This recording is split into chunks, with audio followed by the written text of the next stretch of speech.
Quando a camisa azul da Itália entra em campo, ela carrega uma história que não cabe numa só geração. 4 estrelas que brilham como um carimbo definitivo de grandeza. Por décadas, a Azzurra foi sinônimo de respeito, organização, frieza e uma mística que fazia qualquer adversário olhar 2 vezes antes de atacar. Mas por que a tetracampeã do mundo deixou de ser presença inevitável, quase imbatível, que marcava fases finais de Copa?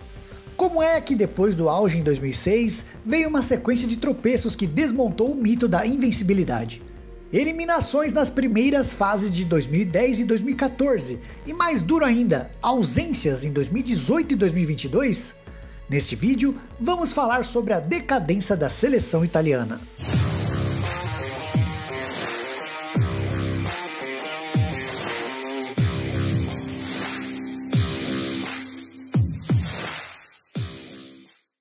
O contraste é brutal. De um lado, a aura construída com os títulos de 34, 38, 82 e 2006.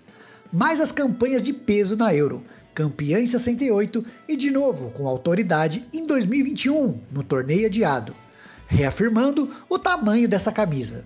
Do outro, a sensação de que a engrenagem emperrou num país que sempre soube fabricar defensores que liam o jogo como poucos, goleiros que hipnotizavam batedores e meio-campistas que ditavam o ritmo como maestros. A Itália, que encantou e feriu corações de Schillaci em 90 ao choro contido de Roberto Baggio em 94, entrou numa encruzilhada histórica. Vale voltar um pouco. A Itália do século XX foi laboratório de ideias que moldaram o futebol moderno. A fama de futebol couraça nasceu de sistemas que priorizavam a organização defensiva, com o famoso catenaccio, uma estrutura que protegia a retaguarda e lançava contra-ataques mortais. E em paralelo a isso, floresceu uma função tipicamente italiana no meio-campo, o regista. Para o torcedor brasileiro, pense no regista como um armador defensivo, um organizador que atua à frente dos zagueiros. Inicia a construção desde a base, com passes longos e precisos, inversões milimétricas e lançamentos que rasgam linhas. Andrea Pirlo foi sua face mais popular do século XXI. Demetrio Albertini, no fim dos anos 90 e começo dos 2000, já exibia esse papel com elegância. O regista não é um volante cão de guarda. Ele é a batuta, o metrônomo que acelera e desacelera o time, que enxerga antes e toca antes. Essa identidade, defesa inteligente, goleiro gigante, regista pensante, sustentou a mística italiana por décadas. A Copa de 90, em casa, reacendeu o romantismo com o que ficou conhecido como Noite Mágica. 1994 elevou Baggio ao panteão dos gênios trágicos. 2000 deixou um gosto de quase no gol de ouro. 2002, traumas e controvérsias contra a Coreia do Sul em um dos jogos mais roubados da história das Copas do Mundo. Em 2006, a síntese, solidez, caráter e a 4ª estrela costurada no peito. Parecia o encerramento perfeito de um ciclo, e talvez tenha sido, porque dali em diante algo se quebrou. Talvez muito por todos os acontecimentos do Calciopoli em que a Juventus, principal clube da época, esteve envolvida em manipulação de resultados, perdendo seus 2 últimos scudettos. Assim como punições ao Milan e diversos outros clubes do campeonato italiano. Isso realmente pode ter um peso muito grande. A falta de confiança de jogadores em irem ao futebol italiano, provavelmente. A ascensão de outras ligas como a Premier League, tudo isso impactou na seleção italiana. A primeira rachadura visível veio em 2010, na África do Sul. Campeão do mundo 4 anos antes, a Itália parou ainda na fase de grupos, com um elenco recheado com jogadores campeões do ciclo anterior. Em 2014, a história se repetiu, com outra eliminação precoce na Copa do Mundo disputada no Brasil. O golpe mais duro, porém, viria longe da bola rolando em Copas. A Azzurra simplesmente ficou fora de 2018. E quando a Euro de 2020 trouxe um respiro épico, aquela campanha vibrante, o título em Wembley diante dos donos da casa e um recorde invicto histórico. Imaginou-se que o rumo estava outra vez traçado. Só que não. Em 2022, nova ausência na Copa, desta vez em circunstâncias quase inacreditáveis. Em 2024, já sob outro comando, a equipe parou de novo nas oitavas da Euro.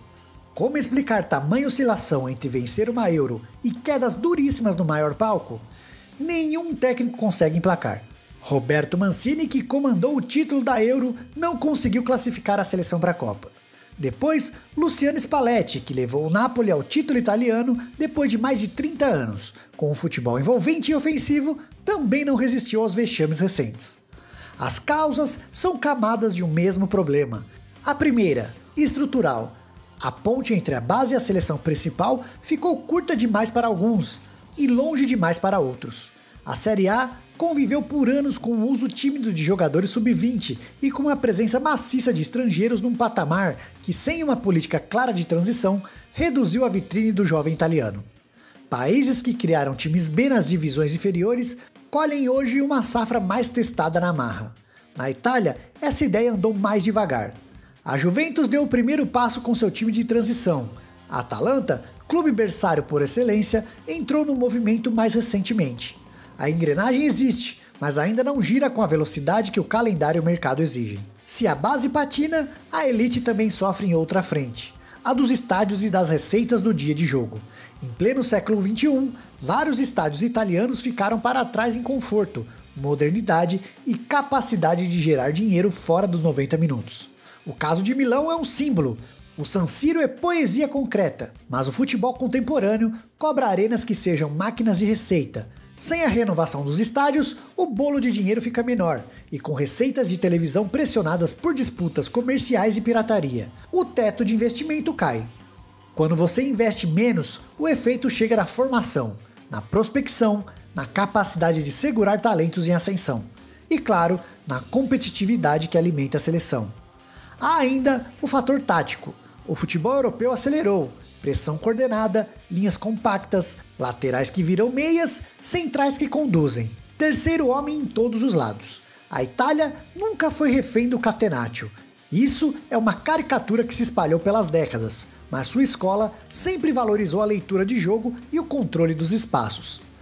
A transição para o estilo mais agressivo de pressão alta e posse propositiva exige uma safra de meio-campistas resistentes, técnicos e criativos.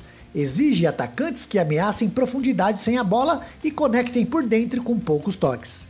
No ciclo recente, a Itália conviveu com um vazio de centroavantes decisivos em nível mundial e com uma alternância de ideias no meio. O regista, esse armador defensivo, segue sendo uma ferramenta valiosa, mas no futebol de hoje, ele precisa de guarda-costas físicos e de pontas que desmarquem para que seus passes ferrosos encontrem destino. Sem essa combinação, o time fica bonito por dentro, mas magro no último terço.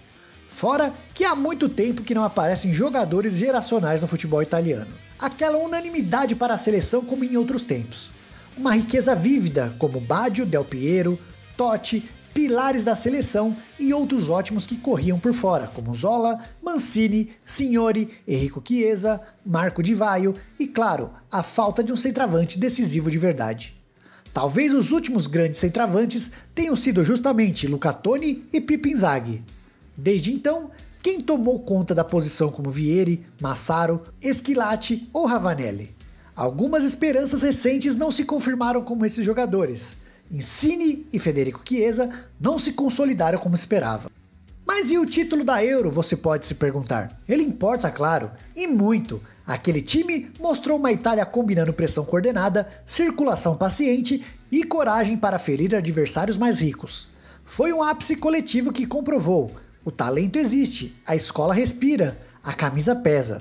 Só que o futebol de seleções é um retrato pontual, afetado por lesões, suspensões, janelas curtas de treino e o estado físico do momento. Para transformar o pico num planalto, é preciso que o ecossistema dos clubes italianos entregue à Azzurra uma linha de produção constante, laterais ofensivos que defendam bem, centrais que iniciem construção, meias que se multipliquem e, sobretudo, atacantes com fome e repertório. Isso se cultiva com minutos, com pressão, com estádios cheios gerando dinheiro e, por consequência, elenco forte. Curiosamente, os últimos anos também contam uma história paralela. Enquanto a seleção oscilou, clubes italianos voltaram a se mostrar perigosos na Europa. Inter finalista de Champions num ciclo recente, Atalanta campeã da Liga Europa, Roma levantando a taça da Conference League e chegando a outra decisão. Esses sinais dizem que o saber fazer italiano, a leitura tática, a adaptação ao rival, a gestão dos grandes jogos ainda segue bem viva. E a base dá indícios que a travessia pode se completar. Seleções sub-17 e sub-19 conquistaram títulos europeus, revelando nomes e confirmando que o problema não é de nascimento do talento, mas de lapidação e transição para o profissional. Há claro o peso do intangível. A Itália sempre foi um país de futebol que soube criar heróis de momentos. Schillaci em 90, Baggio em 94, Totti no início dos anos 2000, Cannavaro como baluarte em 2006, Buffon como mito debaixo das traves. A mística não desapareceu, ela apareceu adormecida desde que as estruturas emperraram. E mística, por mais sedutora que seja em documentários, não ganha jogo sozinha.